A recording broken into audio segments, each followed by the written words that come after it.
Mama, I got bad news, bad news. I've been rolling with some bad dudes, bad dudes. I've been trying to get a bag too. Hello, listeners. Welcome to the Ashes to Awesome podcast, Rising in Recovery. Our podcast provides light, hope, and understanding about addiction and mental health to those living within that life and the people who love them. This episode is brought to you by Together We Can, where Canada recovers from addiction. That's twcrecoverylife.org.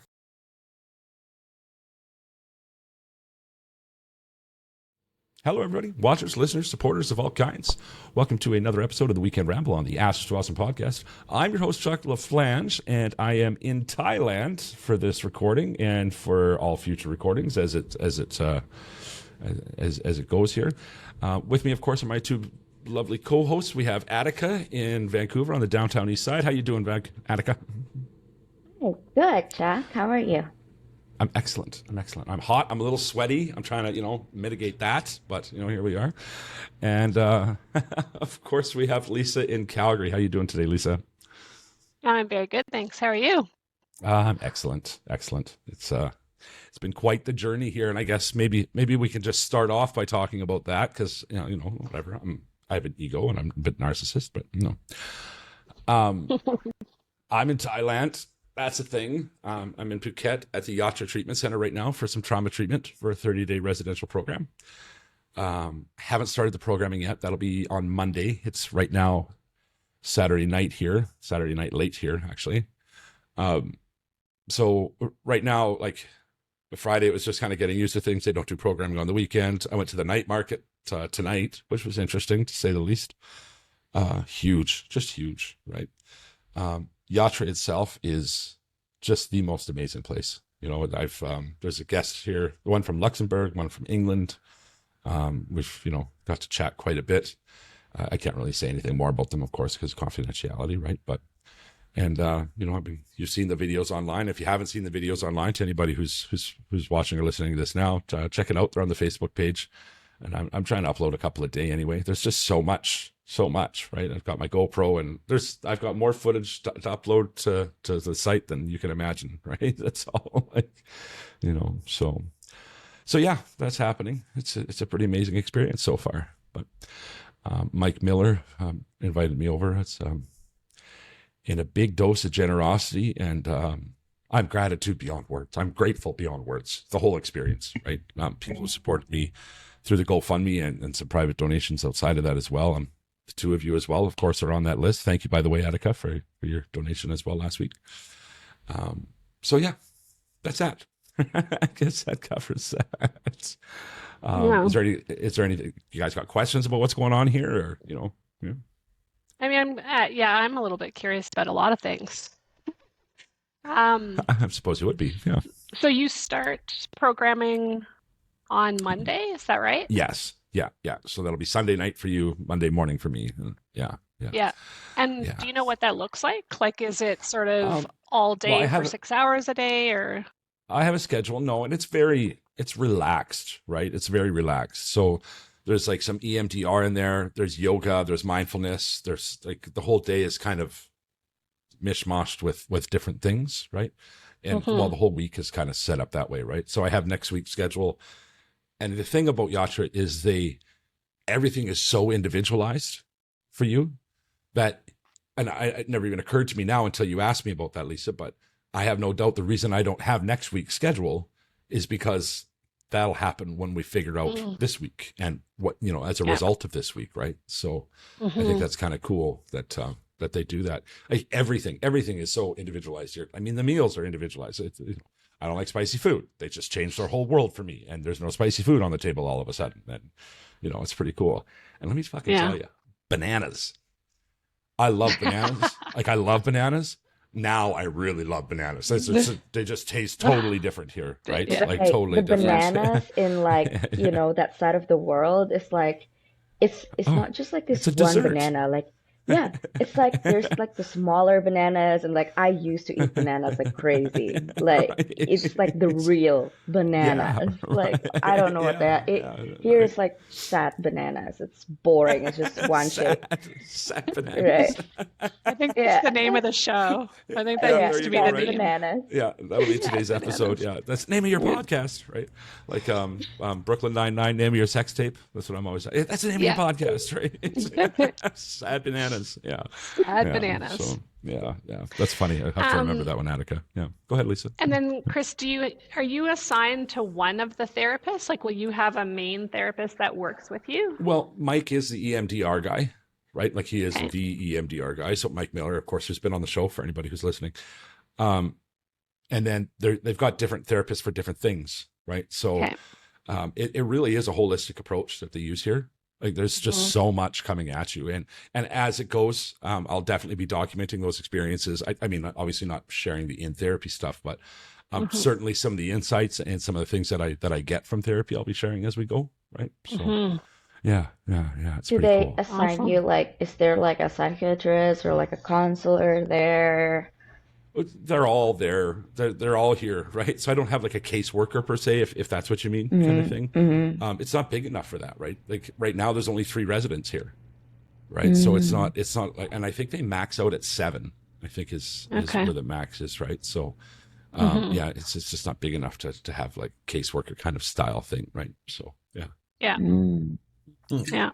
Check this shit Look out. at that. This is in the fridge in my room, right? A bunch of these, like that's some old school stuff happening there for you, right? Yeah. Love it. So I love it. yeah, I'm very happy for you. as am Yeah. I, right? So it's You an seem adventure. super happy over there. I am super happy over here. What's not to be happy about? Right? Yeah. Yeah. Yeah.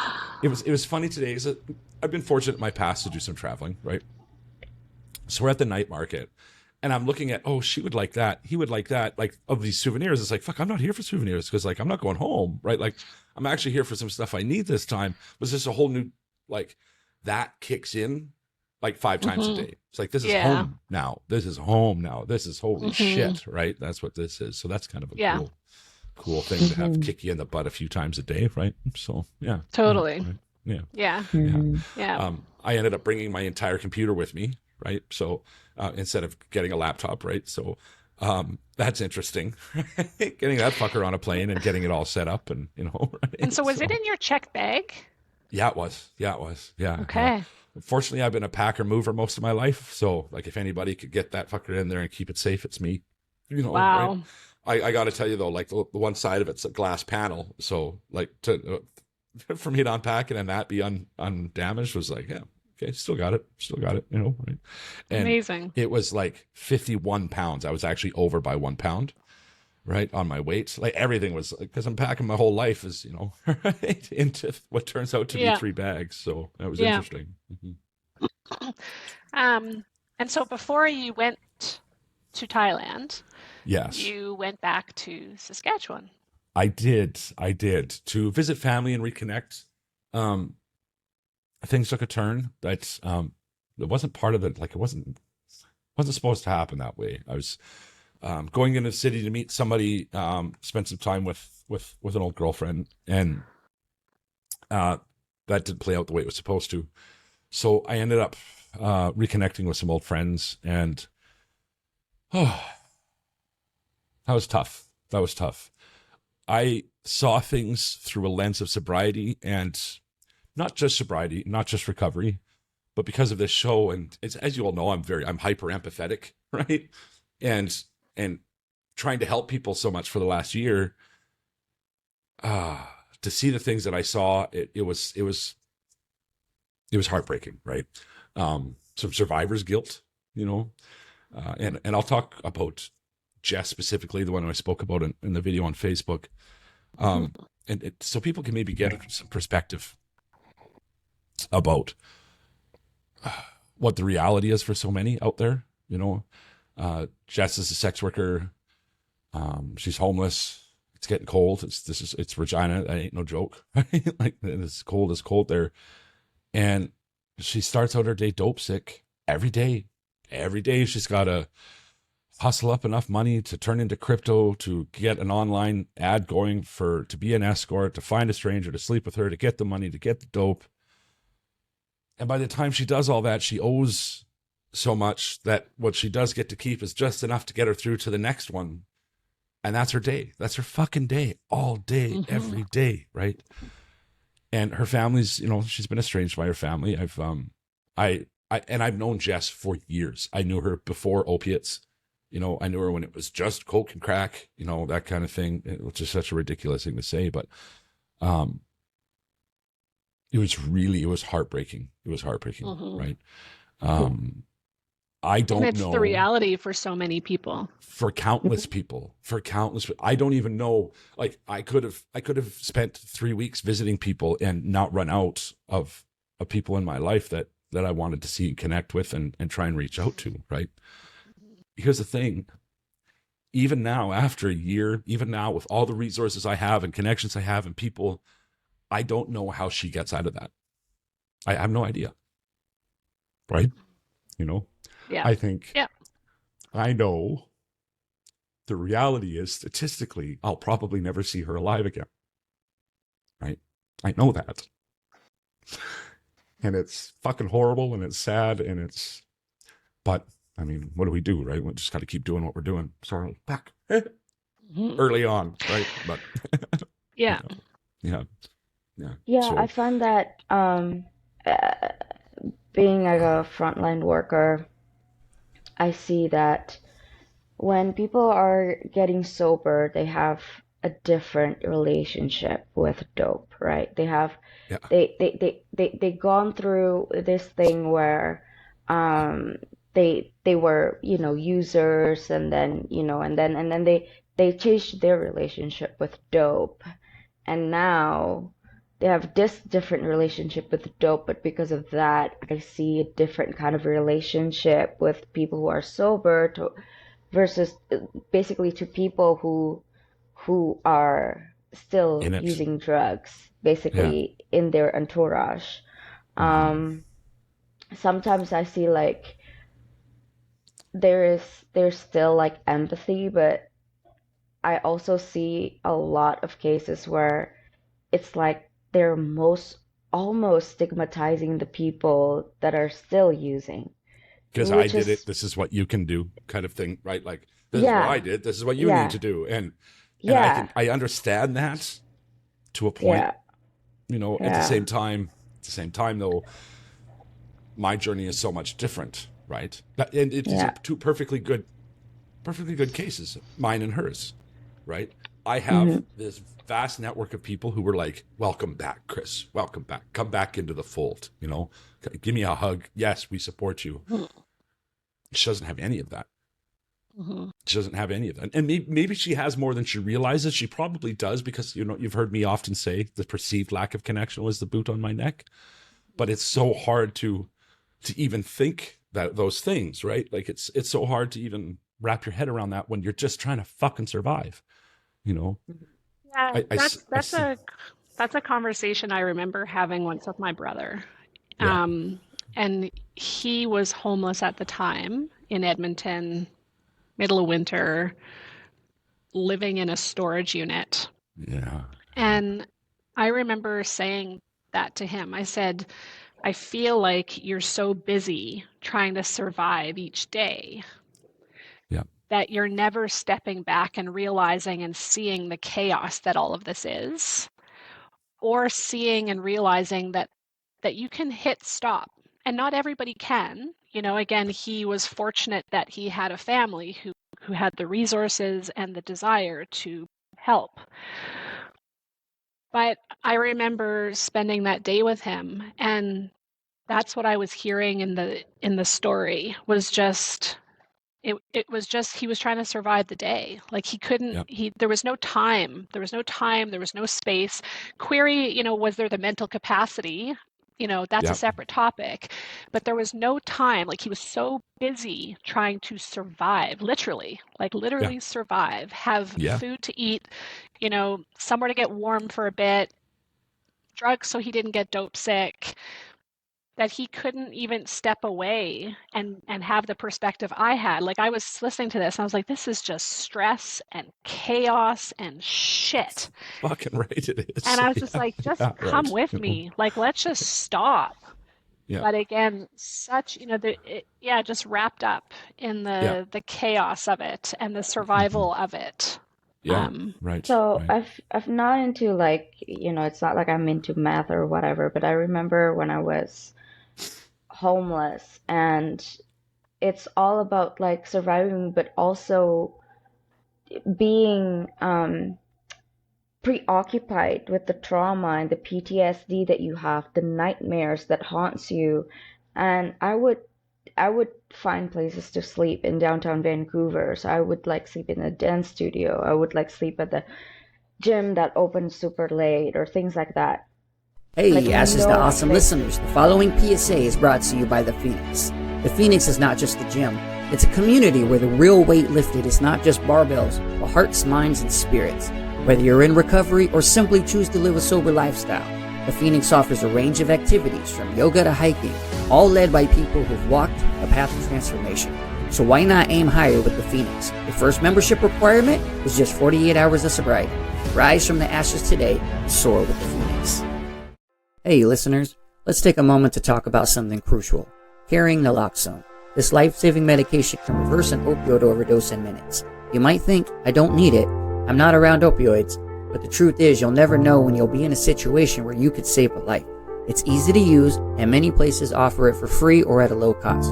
So let's be prepared and look out for each other. Remember, you might not plan on being around opioid use, but you never know when it'll be around you, and you could save the life of somebody that is loved. This is Jared Blaine with the Blacklist Podcast, and remember, Or late or things loved. like that.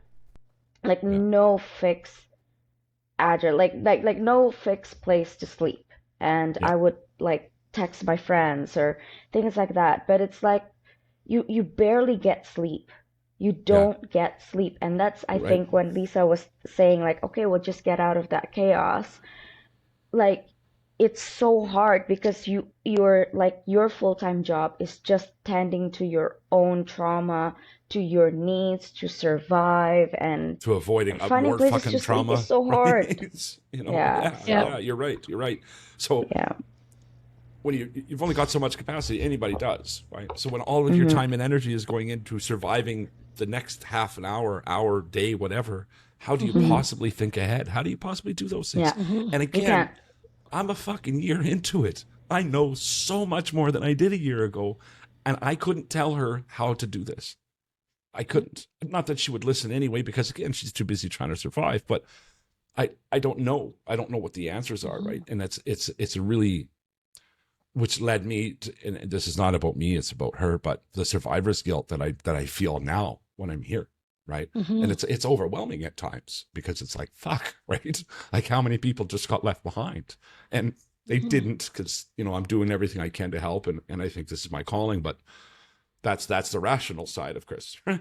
The irrational survivor's guilt is just it's something, right? I don't even know why I'm going to ask this question, but I'm still curious. Like, do you think that if Jess had an avenue to wellness, do you believe that she would take it?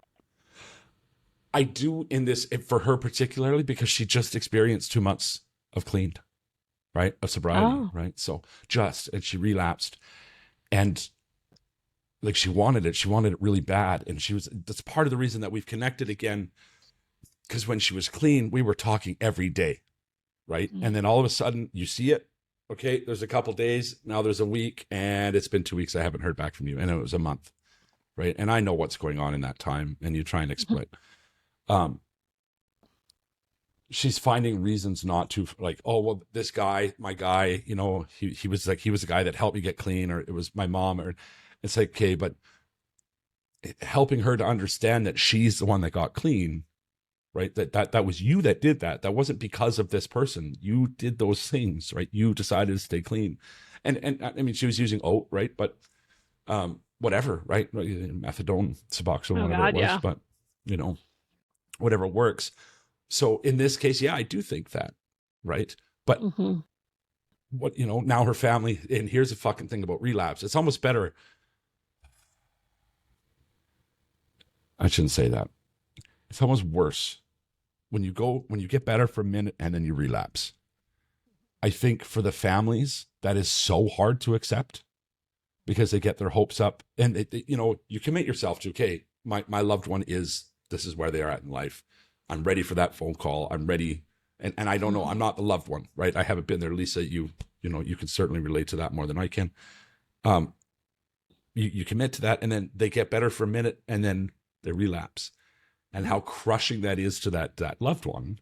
And what they have to survive this too, though, right? Like you have to shift. For me, it's also, and I feel like this is something that I'll do with families, is that don't catastrophize the relapse.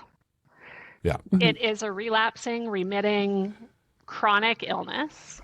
Obviously, the hope is that people obtain abstinence or sobriety and they maintain it. And for me, being on OAT is not lacking sobriety. Whatever you need to do it. Yeah. But if people relapse, I think the worst thing that the people around them can do is make it a big deal, which sounds kind of silly. But I think the person themselves, when they relapse, it's already a big deal. They don't need their family to highlight it and catastrophize it and make it bigger. And to me, it's like, it's not about if you relapse, it's about what you do with it. Yeah. Right. Clean time's not lost. Like if you've had 2 months clean or a year clean, you've still had 2 months clean or a year clean. Yeah. And, it's like the worst thing for me is that when the shame is overwhelming around a relapse, that people can't talk about it, they can't admit what's happened. That just fuels them to stay stuck in the relapse, and that's the problem. Which was the case for me, right? 100% when I relapsed last year. Right? Yeah. So it's like, okay, like there's been a relapse. What are we going to do? Like, to me, and you can learn from a relapse. Like, what led up to it? Like that's what the focus should be. Yeah. Like, what do you learn this time?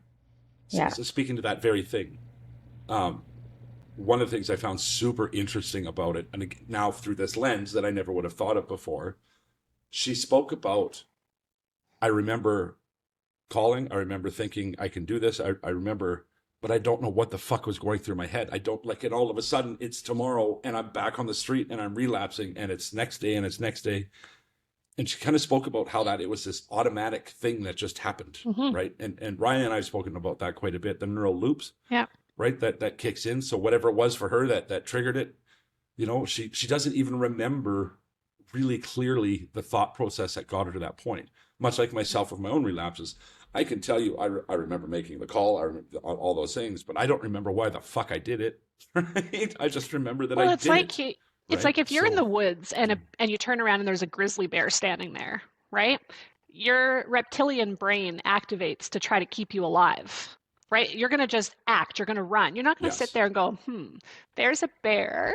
I wonder what I should do. Should I stand here? Should I run? That's not going to happen. It's an instinctual action of your reptilian brain to make you act to keep you alive. When you look at someone in active addiction, that's the part of their brain that's turned on, that is hyper lit up. And the frontal lobe, where you would go, is this a good idea? Should I, shouldn't I? What would be the consequences? That's not working. And so what you're describing is actually biologically exactly what is happening to somebody.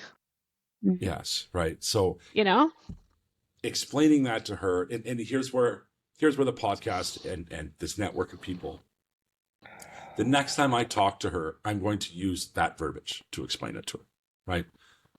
Because I know this, I know exactly what you're saying, but I was having a really hard time verbalizing it, right? So maybe that'll help her take some of the guilt off of that. And the other thing is I have her mom's number. I'm going to reach out to her mom. Yeah. Well, maybe I can help her with that connection, right? So yeah. And the other thing I think with No, you go first. You go first. Just to close this, but I think with relapse, Canadians. I know. No, it's such a Canadian thing, right? No, you go first. No, you go. The polite. I'm already catching it here. The difference, yeah. But I think that there's Okay, the go ahead. shame of relapse, which leads to secrecy. And I've also witnessed where when people have a relapse, they get defensive about it, which I think is Yeah, still shame rooted. But I think it's yeah. either the Without shame, a the doubt. beating Yeah. yourself up, the secrecy, the defensiveness. That's the danger of a relapse. And I think that the more families and friends catastrophize a relapse, the more that somebody in it Mhm. is encouraged to kind of let that loop play out. Yeah, yeah, without a I doubt, see right? that. Without a doubt. I was gonna say, so I know someone who is basically for what, 6 years, and a very, very close friend of mine. I would think of her like a brother. And she, he finished college, so he's really educated. And his dad is an engineer, and mom was abusive, but basically like also smart. He got into addiction, and then when we met, he was basically had like 8 months of sobriety. So it was like, knowing him, and, we became good friends. And then yesterday, when I was a few days ago, when I was attending the funeral of my friend in the hood, he I saw someone like, I want coffee. I got, like, trying to get it from my hand. And I was like, yo, buddy, what the heck? So I was like, are you serious? Like, this is my coffee. I need my coffee. Like, don't do this. Like, you want coffee? Ask me, but don't take it from my hand. And I looked at like his face, and I'm like, oh my God. There it is, my friend, relapsed. And just in the worst, worst shape. And I just, oh my God, you need to come with me. There's like some food in the memorial. There's some hot coffee. Go take my coffee. Like, but the tough thing is, like, I ask him, like, what do you learn this time? Because he didn't get places to sleep this time. Like, it's the worst shape that I've seen him. So, you Seeking a path to heal from trauma? Discover Yatra Center in Phuket, Thailand. Yatra specializes in EMDR, eye movement desensitization and reprocessing, a groundbreaking therapy transforming lives globally. Why choose Yatra? Nestled in the tranquility of Phuket, Thailand, Yatra offers both online outpatient services and immersive residential programs. Their expert therapists ensure that traumatic memories are processed, becoming less intense and more manageable. Research-backed and globally recognized, Yatra's EMDR approach doesn't just ease the pain, it targets the very core, facilitating deep healing. Whether you're at home or at their serene center, Yatra paves your way from trauma to tranquility. Don't let the past overshadow your present. Choose Yatra, transform pain into strength, and step into a brighter future. Visit yatracenter.com and embark on your healing journey.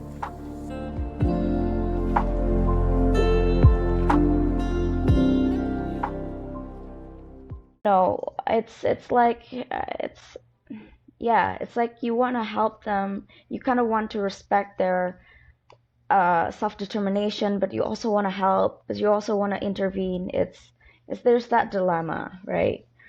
Oh, Yep. Yes, right. And which is a conversation that we've had many times here on the show so far, right? Since you've been co-hosting with us, Atika. And I think that goes back to that mandated treatment idea. And fuck, if I could And then just I get you think, like here for just a minute to think but straight, imagine your like child, go ahead, sorry. okay? Like imagine your child. Uh, Like, no, no, you're talking about your friend and hey, I've got great yep, friends who I love, who I would help, to the ends of the earth. When it is your yes, child, I mean, yeah, before I had right. Alexis late, right? I was in my late 30s when I had her, and I had a dog, and I was like, I'm a dog mom, and like, no offense to the dog moms in the world, like I get it, you love your dog, I'm there with you, but But like I would, yeah, you know what I mean? Like the but experience now that I've now if your had as a dog bit your mom, child, now if your dog bit your child, how much of a dog mom are you, right? Like yeah, there's a fucking different it's level of I things almost feel there, like as a right? parent, it borders on like a crazy, like it's a Yeah, crazy. Like I'm just yeah. like, and so yeah, I mean, I've been pretty vocal about it, but yeah, I'm all about band-aiding right. treatment. And so, you know, It was You've actually heard me say, and I've talked about it. I tell people all the things I'm supposed to when a mom calls me or messages me for advice. Right, you got to be there. You have to show, make sure they know they're loved. All those things. But if it's my kid, if it's my niece or nephew, fuck, right? Exactly. I don't know. I don't know what I would do. I don't know what ends I would go to, right? So yeah. fuck, it's scary, man. Scary, right? Dear. Chuck, can I ask you about spending time with people from your life who are still using? Like, what was that like for you? Did you ever feel like you were walking on thin ice where you're like, oh, like this is really easy to slip back into? I was aware of that.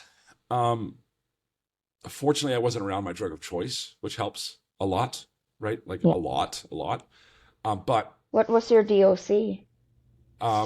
it was coke, then crack, then meth, right? So, and I guess that there was some meth around, but the meth was never extremely compelling for me. It was, Yeah, but crack cocaine, same as my friend. And now, had I been around crack, there's no I would have had to get the fuck out of there, or that's how that ends, right? Like I'm not that strong. I don't think I'm in a place right now where I could be hanging out with a bunch of right?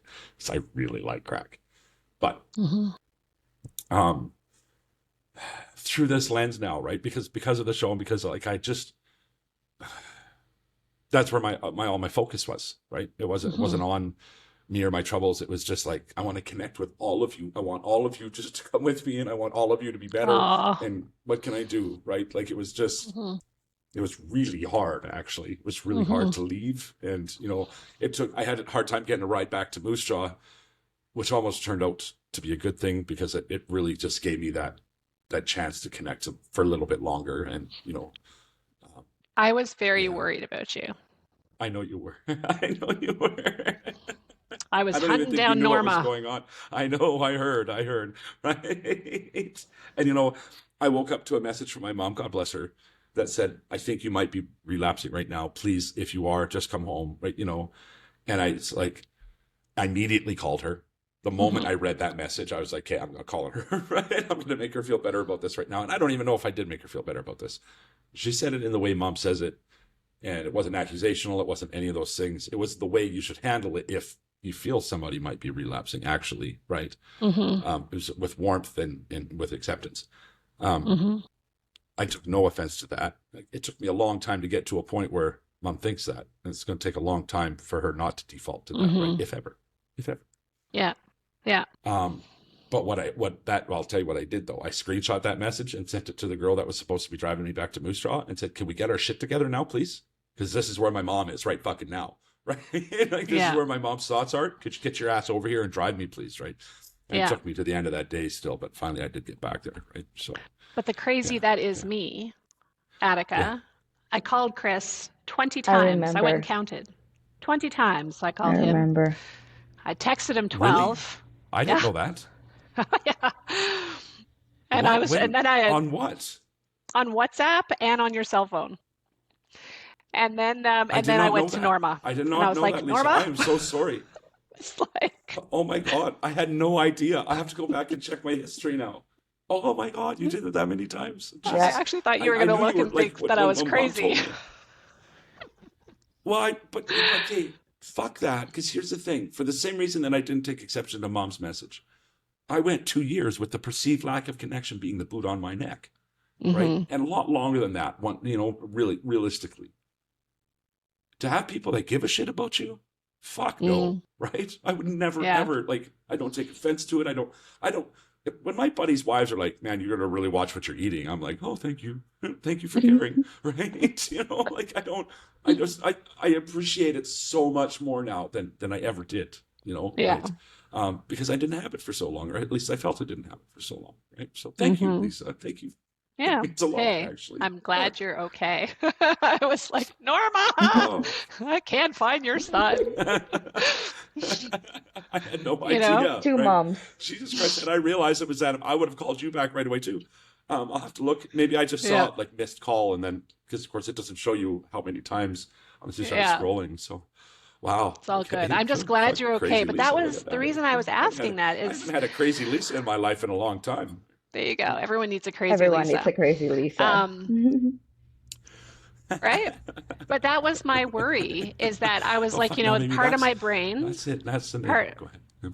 yeah, Crazy Lisa. That's, but Dr. Lisa, Crazy Lisa, take your pick. But it was like, on one hand, I was like, he's strong. He's strong. He's, like, you were focused. You have a plan. But then there's that other part of me that also knows that people, that decision can just, like a switch, right? And then suddenly, like you said, you're waking up the next day going, what did I do? Like, how did I end up here again? And so, Right. I always wonder, wow. like, that's something, That's not humbling. living in it and being a family member is just that, that question of being around the old life, being around the people from the old life. And that's something that I worry about a lot. Like, it's a huge fear of mine. Like, not again that I have anything against people in that life. And I would do anything I could to help people in that life. Yeah. But when it comes to a loved one or a friend or somebody who's working their sobriety, I'm terrified of the one who's early in their sobriety being around. Yeah. And with good reason. Right? Without a shadow of a doubt. And had I stayed any longer, who knows, right? I knew it was time to get the fuck out of there, because it was time to get the fuck out of there, right? But without the show, I'm sure it doesn't end the same way. But without the show, none of it happens in the first place. But because of, I have this drive now that I've never had before. I have a purpose. I have, all of those things. It makes it much easier for me to, to stay strong. Let's take a minute. We're just going to cut to a quick break here, and we'll be right back. Okay. I just wanted to stop recording because it's getting laggy. So.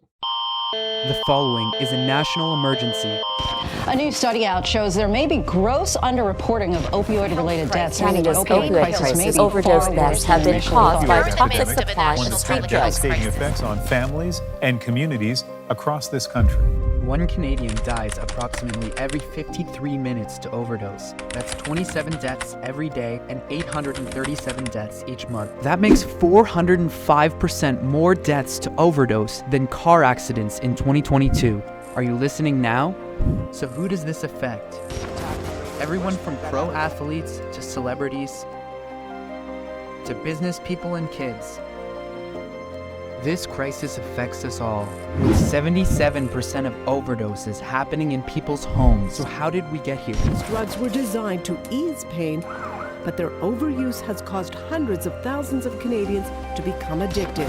Most addictions begin with prescription opiates, but later shift to unregulated substances like heroin and fentanyl due to availability and cost. This is a huge problem. The vast majority of overdose deaths are caused by a toxic street drug supply. The National Overdose Response Service is a 24-hour phone line providing anonymous support for substance users. NORS will co-create safety plans, dispatch EMS, or contact someone to administer naloxone without involving EMS. Please don't use alone. If using in the USA, please call Never Use Alone and download the Brave app. Okay, so we're back from the break. And of course, that was the Norse commercial. And before we start talking about the things that lead into Norse and some cool things that happened with Attica last week, talk about Norse for a second. Guys, Norse needs volunteers. And I sent that one girl your way, Attica. I don't know if anything ever came of that, but if you want to help people with a really low impact on your life, a really low footprint on your life, you can have a giant impact on somebody else's. You work when you want to work, when you're available to. You don't have to commit to things ahead of time. Correct me if I'm wrong about any of this, Attica, but it's a great way to help people. 8,500 phone calls, not a single death. So to me, Norse is one of the things that's actually working. We got so many people trying so hard to do so many things. Norse is actually making a fucking difference every single day. So if you want to help out, please, guys, please reach out to them at norse.ca and help out. So that's that. Now, about that, my two lovely co-hosts were at CSAM. That's the Canadian Symposium for Addiction Medicine, which is a pretty big deal as far as addiction medicine goes in Canada. They both were scheduled to attend, and Atika got a pleasant little surprise there on a short notice. Why don't you tell us about that, Atika? Yeah, so I woke up and saw this text from Lisa, are you going to be at CSAM? And then Monty also texted me, I saw And you Monty being on the Dr. list. Monty Ghosh, who was on the Yeah, show some Dr. time ago, Monty and Gosh. she Yeah, first started talking about it's like Norse in a the big way. So co-founder of Norse. yeah, yeah. Oh, I saw you on the list of attendee. Would you talk about Norse? So I just woke up, definitely didn't plan of talking, and it was really short notice. The first presentation I saw was when I had breakfast in the conference. And then I saw Dr. Monty, and then he talked to me about what I'm going to talk about, which gave me like, I was okay because it's just explaining what I do. So it's easy. And then we we submit the presentation at like 10 minutes prior to the presentation. That's when we actually like upload it to the guy. And so me and the other, and the students of Dr. Monty. And I saw Lisa as well that morning. And then I said to Lisa, yeah, I'm going to present here at 3. And then Lisa was like, I'm going to have my camera ready. Yeah. We do have somebody in the audience. Hi, Tessa, by the way. I know she's watching. Tessa and I were very close. She's submitted for a Memorial Monday. We were both in my final days of using. We're using together. And yeah, so she's in the audience now. So hi to Tessa. That's so much better. I could tell already, Atika, that you're Okay. yeah, we're good. Wow. We're good. Okay.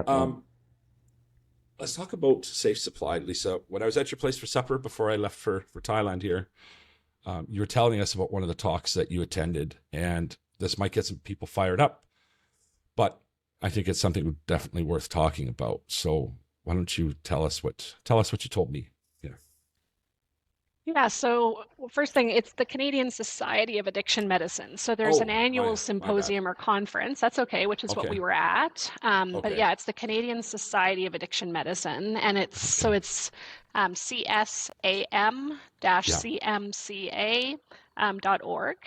And so I've been attending the CSAM conference since 2010. Oh wow! I used to sit on the board as a resident, and I've been involved in like a number of their committees, including their conference committee. One of the things that I really like, so there have been a few years, I go most years, but like for example, my last year at residency, trying to get ready for my real college exam, I didn't go. I don't even think they held it every year during COVID. They did do it virtually, which I attended at one point. This was probably my favorite CSAM conference that I've been to. Okay. Sorry.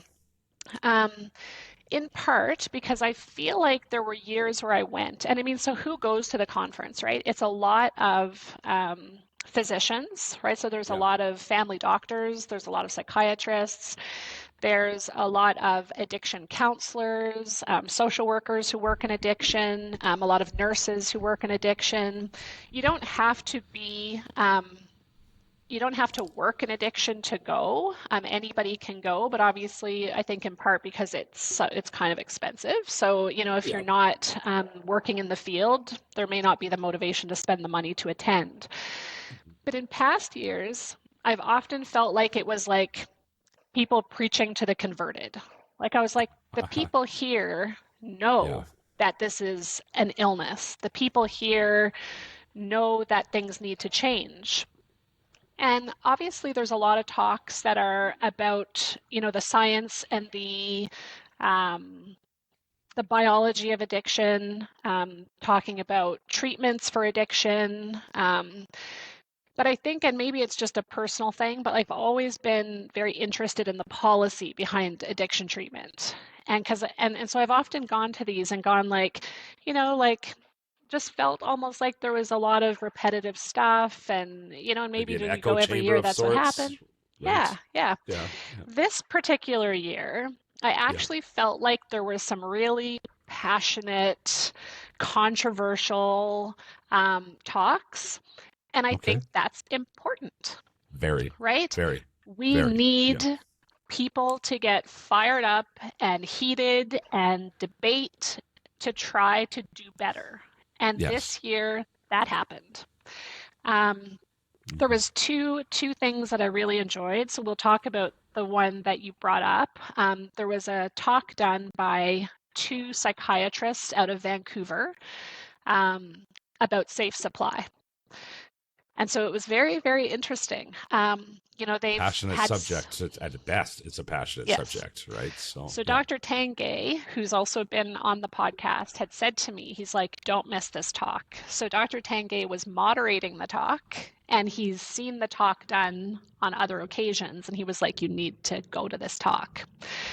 So they've had safe supply in British Columbia and again, this is from that talk I attended, but for about 3.5 years. So what these two psychiatrists, and they're very academic psychiatrists, they do a lot of research. Safe supply. Yes. What is safe supply? What does that look like right now in British Columbia? So what they were speaking to, and they were very explicit at the outset of this conversation, which I think got lost a bit because some of the, I don't know what the nice word is, some of the feedback from the audience seemed to have missed that, they were not talking about safe injection sites. They were not talking about OAT. They were talking about when a physician prescribes hydromorphone for you to fill at the pharmacy and use at home behind closed doors. That's what they were talking about. Okay. So, because there were some people in the audience who somewhat aggressively were kind of challenging them about, harm reduction, safe injection sites. And I'm thinking, they said that on slide 1. That's not what he's talking about. They showed videos which were very moving of there was a man who'd been sort of living an active addiction lifestyle for 30 years. They also interviewed a young 16-year-old girl who was now addicted to fentanyl. And then they were talking about the evidence that they had been able to gather and speak to. What came out of that was that people in active addiction who are addicted to opiates, hydromorphone does nothing for them.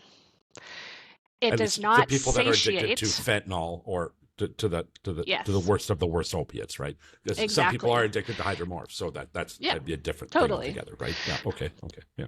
But I think the idea was, well, if you've got someone addicted to fentanyl, as a doctor, you're desperate to have something to do to help them. And some people seem to fail things like OAT. They don't, it doesn't work for them or whatever. And so it's like, okay, we'll prescribe you hydromorphone, right? Yeah. They had these people talking in active addiction, addicted to fentanyl, saying like, I sell it. It doesn't do anything for me. There was an individual, again, talking about how he admitted that he would sell this to get money to go buy more fentanyl. And he talked specifically about the reserves, which are supposed to be dry and clean. And so it's harder to get substances on the reserves. And I think it was something like a 1-to-25 ratio increase in cost. So for every, for the dollar you spend filling your prescription of hydromorphone, you get $25 worth on the reserve to purchase this hydromorphone.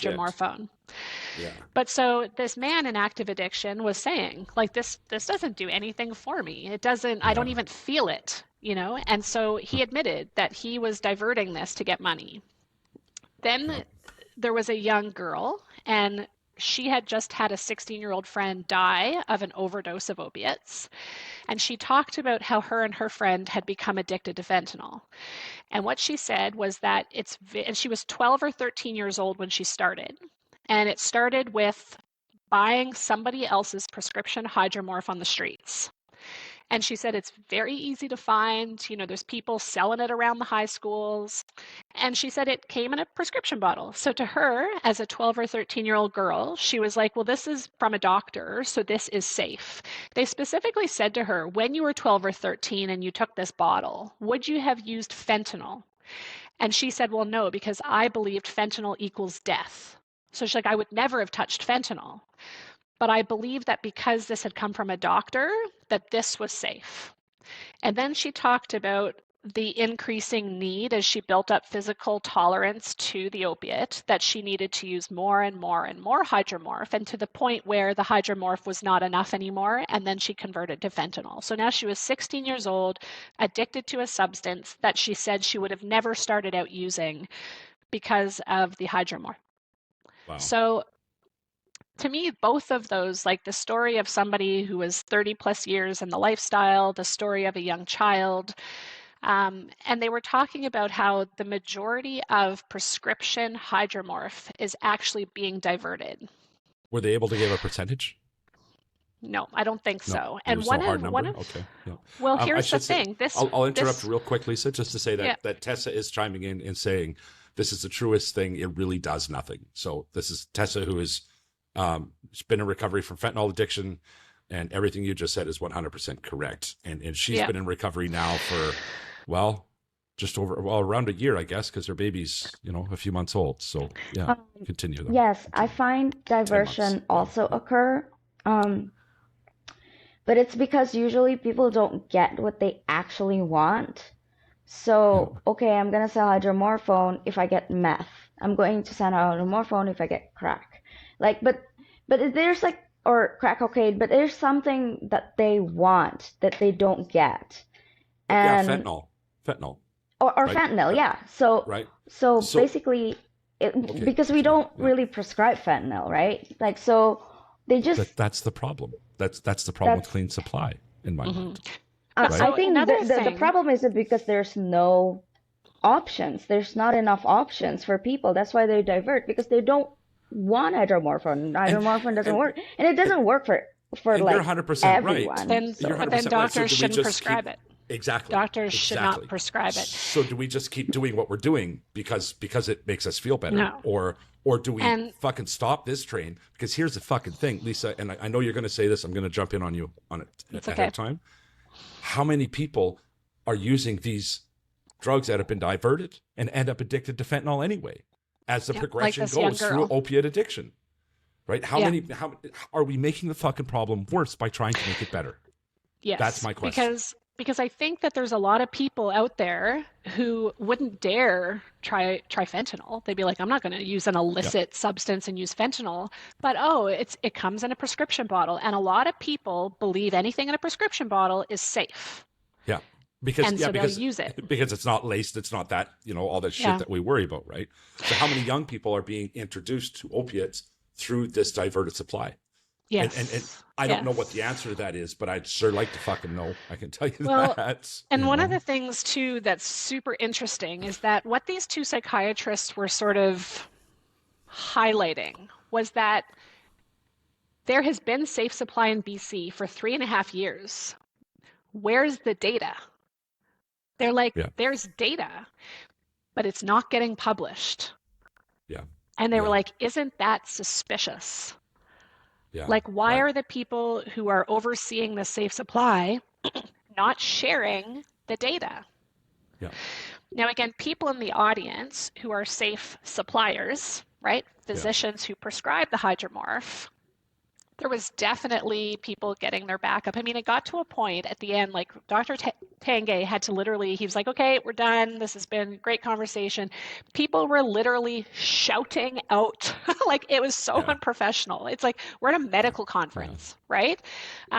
Just shouting things out. And literally, and again, to me, and if she's listening, I'm sorry, I don't know who you are, but there was a person there who, based on what she was saying, she certainly sounded like a safe supplier. And she kept saying, but then what do we do? But then what do we do? And these two psychiatrists were like, we don't know, but let's stop pretending that this is helping. And it's like, as physicians, we are supposed to, do no harm, okay? And we're supposed to practice evidence-based medicine. Now, there are things that we don't have answers to. That doesn't mean we do something just to do something. And what these two physicians were showing is that there's a lot of data that seems to not be getting shared with the medical community. But the stuff that was accessible to them, that they were speaking to, it was like, this isn't working and this is doing harm. Now, do we have a solution for the opiate epidemic? No. But if this isn't working, we should probably stop. Right. So when we're talking about safe supply, are we just talking about hydromorphone? Because there's what they were speaking to. That's no, what that's this was, no. right? Yeah. This is not OAT. It's not hard. It's not safe injection sites. Okay, no, it's not that. I was going to say the safe supply that is meth, crack cocaine, those things that are not prescribed model. Enough. It's not a prescribed model, but it's the stuff that people actually like. People like meth. People like crack.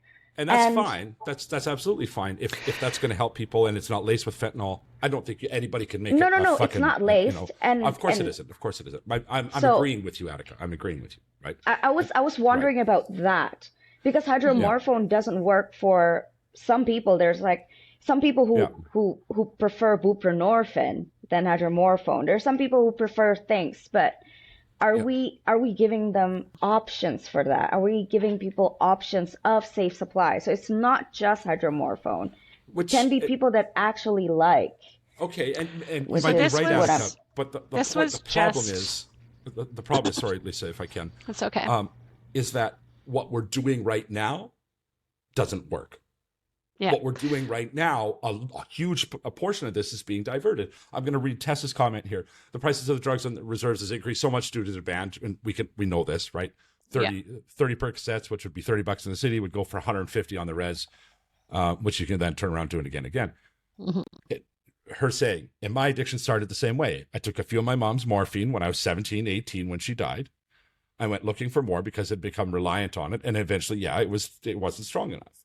And even being on methadone for 9 months at the time, when I was giving birth, there were the meds for me to help giving pain for birth, and they had to go through morphine and stuff before they finally gave me fentanyl for paperwork, which really upset me. Okay, so we're getting kind of off topic there, but exact same situation that we're talking about. 17, 18 years old, using prescription drugs leads you to the worst of the worst, and that's the fentanyl addiction, which we all know is a fucking death sentence. So why are we continuing to, if these drugs are being diverted, then we need to change what we're doing. And maybe it's more options, Atika. I'm not disagreeing with you, not for a second. Maybe we do need to make sure that the people are getting the drugs that they need. Maybe it's a clean supply of fucking fentanyl. I don't know. Yeah. Right. And it's it actually is a clean what I was supply of thinking. fentanyl, right? And I do think you might that. be right. But what we're doing right now has to fucking stop. It has to, because we're just creating more goddamn addicts at the end of it. I'm sorry.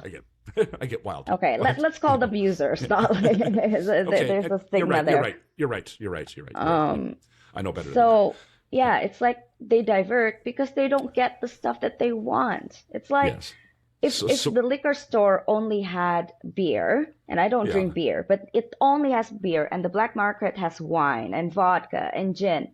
I will get the beer as much as I want and divert it into wine because I like wine. I don't like beer, so it's like... And that's fine. I mean, that's what I was thinking about with the safe supply. So we can't double down on what we're doing. If we're going to do safe supply, then we need to do safe supply and do it, more tailored to the individual. And I don't know logistically if that's possible. I don't know legally. I don't know.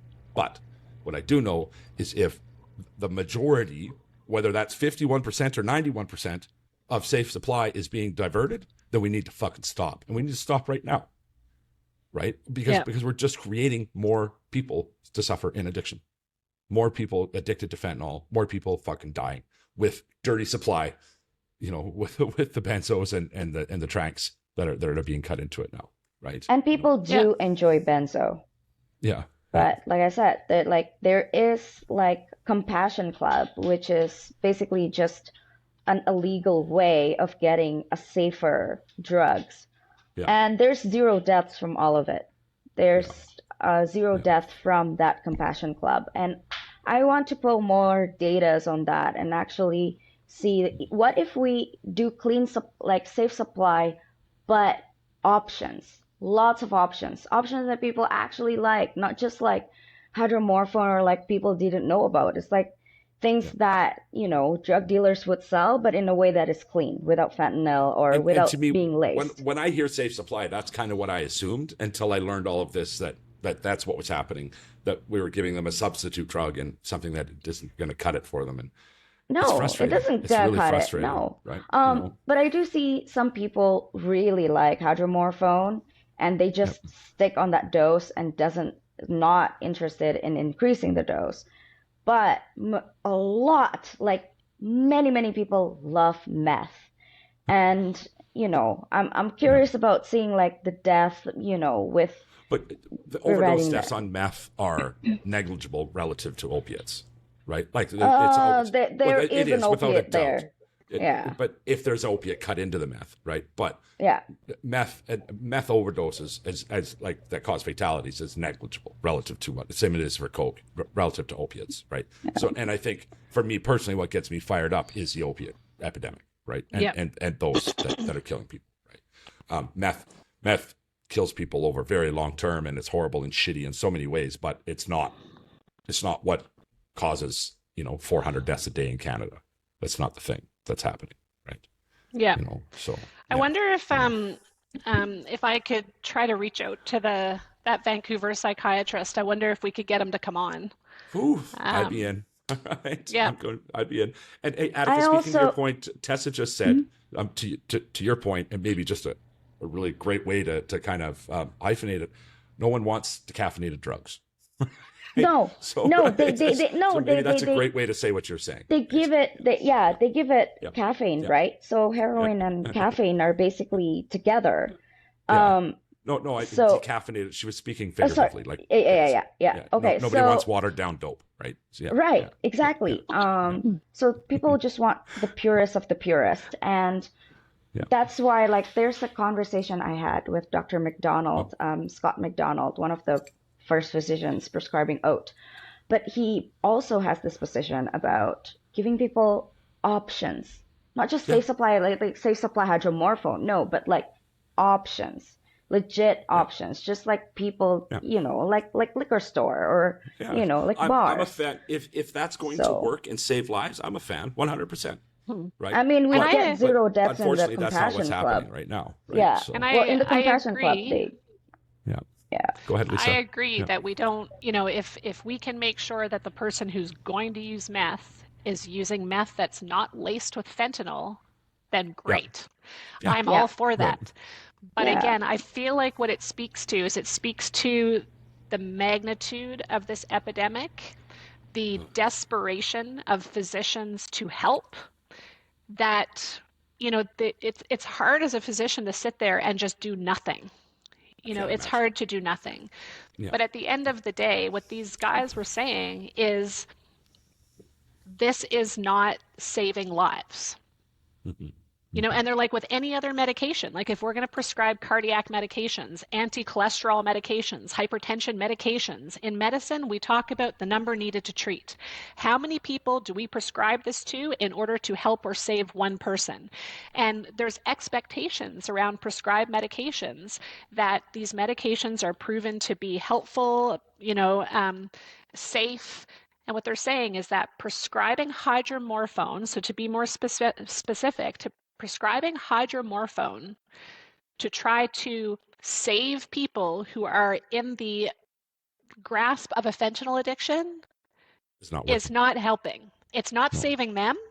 And all it's doing is creating more people with opiate addiction because it's getting diverted largely to children. Yeah, right. So there's, right. Now that largely to children, is that inflammatory at all to say that? I mean, it's a great soundbite. It's a great soundbite, and I don't know that it is. I'm not accusing anything of happening there, but I just that's pretty. When you say largely to children, right? Like, and we'll see. Like, true. I'll try and reach out to this physician and see if we can get him to come on and speak about this. Fuck yeah, that would be awesome, right? She said something about, I know for a fact that if you could buy all the drugs in a safe, responsible way, it wouldn't just save lives, that overdose would go down because of bad batches, but people would be more exposed to help. That's so true. That's That what is harm very reduction true. is to me, right? Lisa, you made that point months ago. So- harm reduction is a chance to connect, right? Yeah. And that's So 100%. that's why Well what I said, was Seth. talking Well said. about Yeah. safe supply in a way that is offering options. Yes. Like when I think of safe supply, I don't really think just hydromorphone. Safe supply for everything, benzo, tranq. If you want to take tranq, how to take it safely. Like you want to take, benzo, take it safely. Don't mix it with other things. So it's like there's a whole episode to be done on that and the logistics of it. Yeah, it's and long. Can you do that? Can you do those things?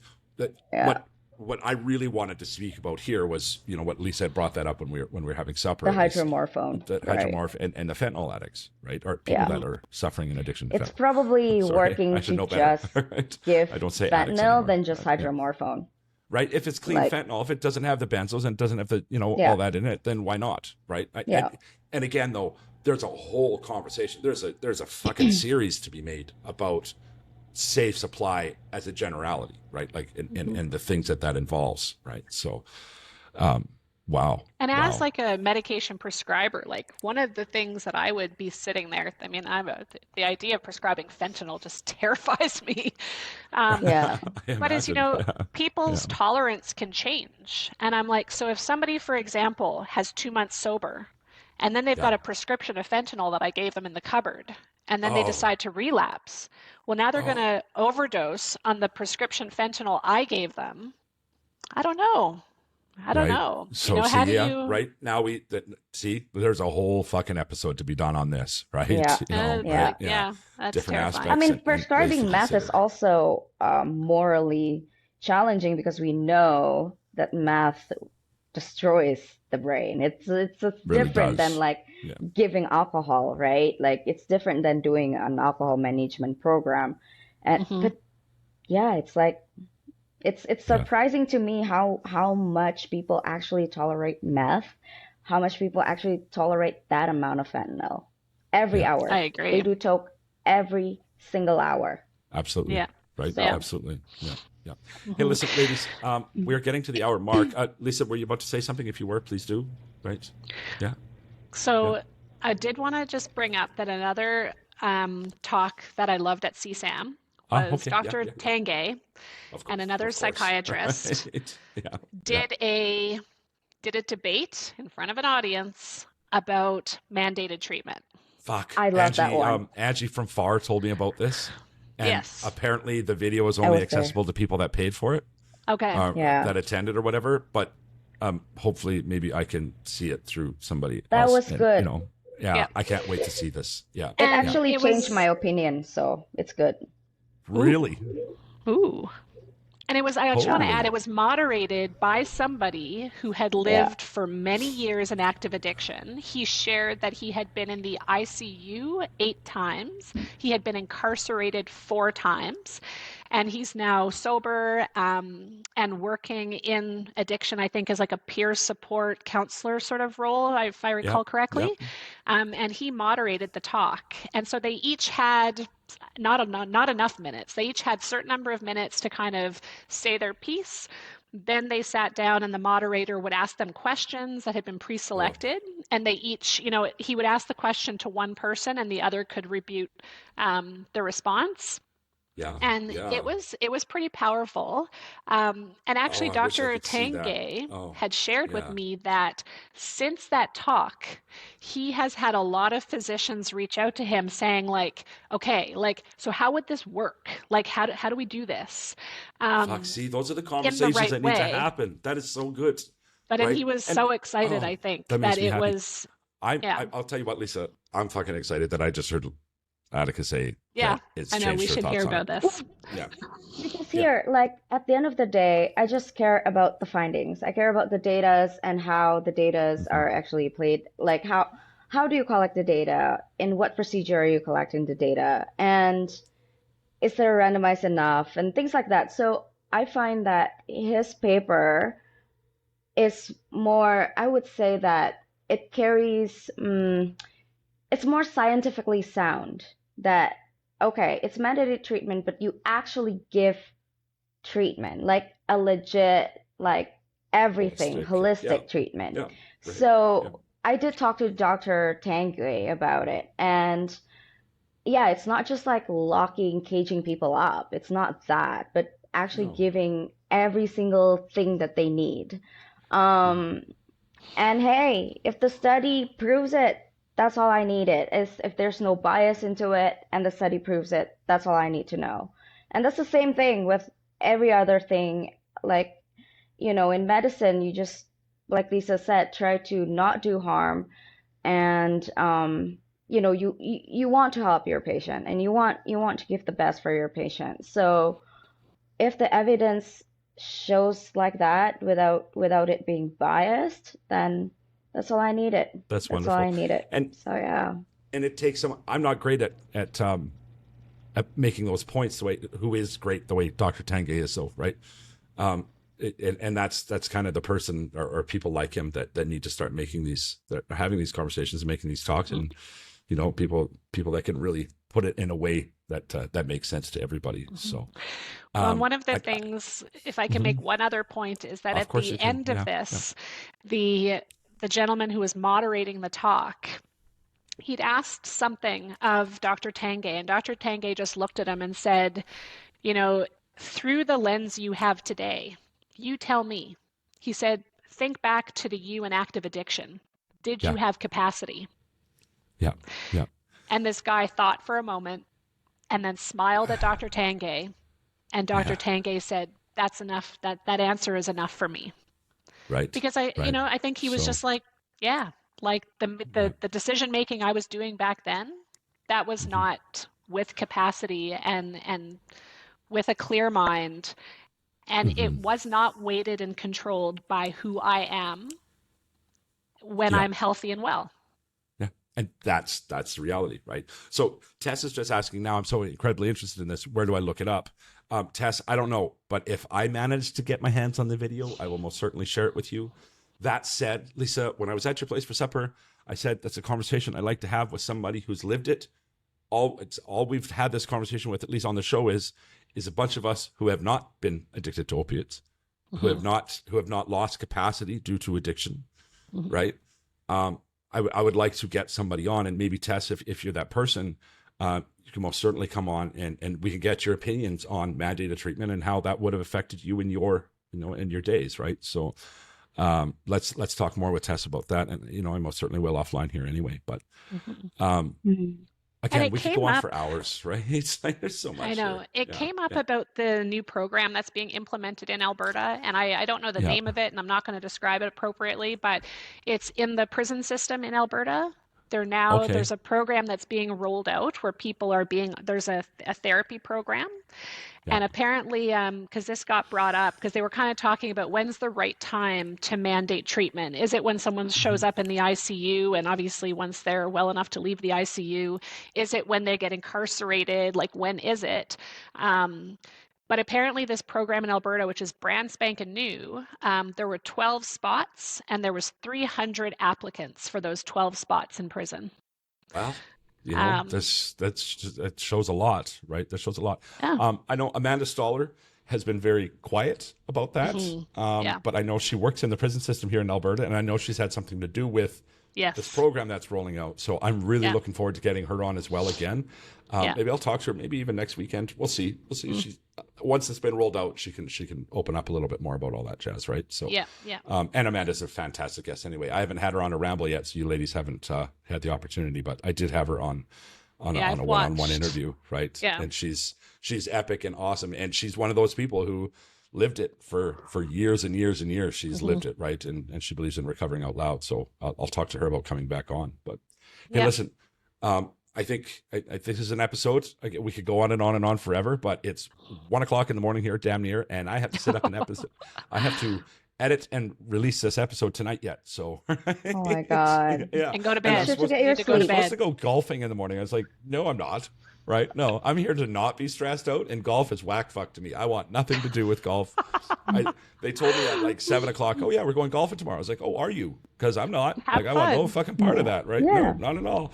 You guys tell me it's all about not stressing me out. You don't want my fucking food to stress me out. Never mind golf. Jesus Christ. Chris, have right? you ever heard the Robin Williams stand-up about on the golf? invention of golf? Absolutely, I have. Absolutely, So I good. have. Yeah, it is. So It is, good. right? It's hilarious, right? So, and Tessa's saying yes, she would do that. So maybe we'll get her on for next weekend's Ramble or something as well. We'll see. Yeah. I'll talk to her. And about I'll reach scheduling. out and see if I can get those, one of those psychiatrists to come Oh, on. I would love that. I would absolutely love that. And it's almost time for Tangay again. I think. Yeah. Right. Yeah. So. You know, And also, remember, I'm Attica, gonna. when you first came on the show as a co-host, it was the week before that we had Tangay on, and I wouldn't let you come on because I wanted. Remember, you were like, I want to come on, and I was like, no, I'm going to wait until. I'm going to give him a shot to come on and say his piece without having somebody arguing with him, and I regret that decision Oh now. no, because I don't argue with Tenge. Like I Yes, respect yes, I him. know. He's like And- top again, it was me 3 being doctors in my protective. mind. Okay. It was me Yeah. being protective, right? And I'm saying Okay. I regret that decision now. So, Mm. right there you It's go. fine, There it's you go. fine. Yeah. Yeah. All right. Hey, listen, it's time for my favorite part of the show, and that is the Daily Gratitudes. Today's Daily Gratitudes are brought to you by Revolution Recovery, helping men recover and become their best selves through support and treatment. They've been there, and they understand. So, Attica, what you got for us today? Daily gratitude. Well, I'm happy to be in this podcast, and I'm so thankful that you're happy right now. It seems like you're so much better off over there. So that's what I'm thankful for. Thank you. Lisa, what you got for us? I was going to say the same thing. I'm grateful that you're there, that you're well. Last weekend, I went through all kinds of mixed emotions. Worry, anger, for all the family members listening, me and Chris had a moment last weekend where I had all the gamut of emotions. I didn't know, but apparently we had a moment. Yeah. Okay. Yeah. But I am grateful that you're well. I'm actually grateful too that you, as much as in the moment I was terrified knowing you were back there, that you might be with people that you'd used with only for fear that it would end badly for you. But I'm actually grateful that you had that, and that because like you said, I think it's, you had an opportunity to see that through the current lens that you have. Yeah. And, my belief and my hope is that there was a lot of value in that for you. And so I'm grateful that you had that. Right. Yeah. Yeah. That's what I take from that, was a renewed sense for sure. For myself, what do I not have to be grateful for right now? Right here I am in beautiful Thailand, 1 o'clock in the morning, doing my podcast thing, which I love to do, and I love Thailand so far. I mean, life is pretty good for me right now. Grateful for a renewed sense of purpose. Grateful for 2 lovely co-hosts and the conversations that we have, because they are real, right? And sometimes I get so wrapped up in it and I lose track, and then like Tess jumps in here and she's like, "Oh my God!" and it's like, see, there's some validation, right? Like, yeah, we're having real conversations on this show, and it's really fucking cool, some of the things that we talk about. So I'm very, very happy for that, and I'm also very, very thankful to each and every person that is listening, watching, supporting us in general. Keep like, sharing, comment, do all those things. If you're on Spotify or YouTube right now, if you could hit that subscribe button, it really does help. And follow me on the Facebook page. I've got my GoPro going crazy. I'm taking footage all the time and uploading it for this journey here in Thailand. Every time you do any one of these things, you're getting me a little bit closer to living my best life. My best life is to make a humble living, spreading the message. The message is this: if you are in active addiction right now, today could be the day. Today could be the day that you start that lifelong journey. Reach out to a friend, reach out to a family member, call into detox, go to a meeting. I don't care. Do whatever it is you got to do to get that journey started, because it is so much better than the alternative. And if you are the loved one of somebody who's suffering an addiction right now, you're just taking the time to listen to our conversation. If you could just take another minute out of your day and text that person, let them know they're loved. Use the words: You are loved. That little glimmer of hope just might be the thing that brings them back. Well done, ladies.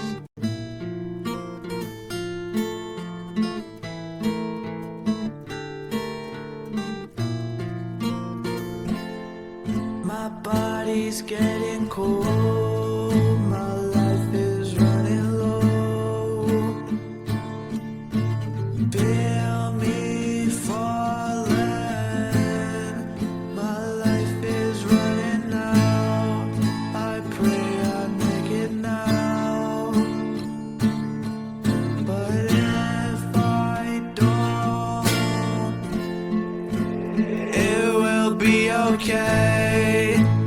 find you another day, and I'm not scared to go.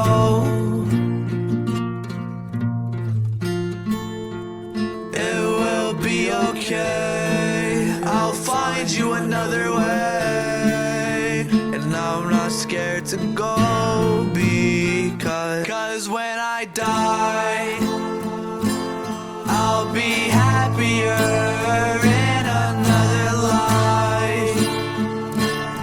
I'll be a ladybug soaring through the sky.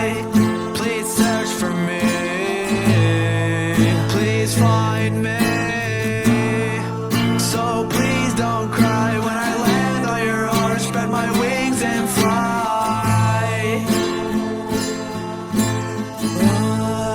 So please don't cry.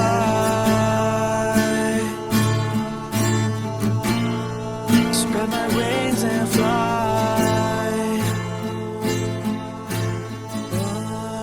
So please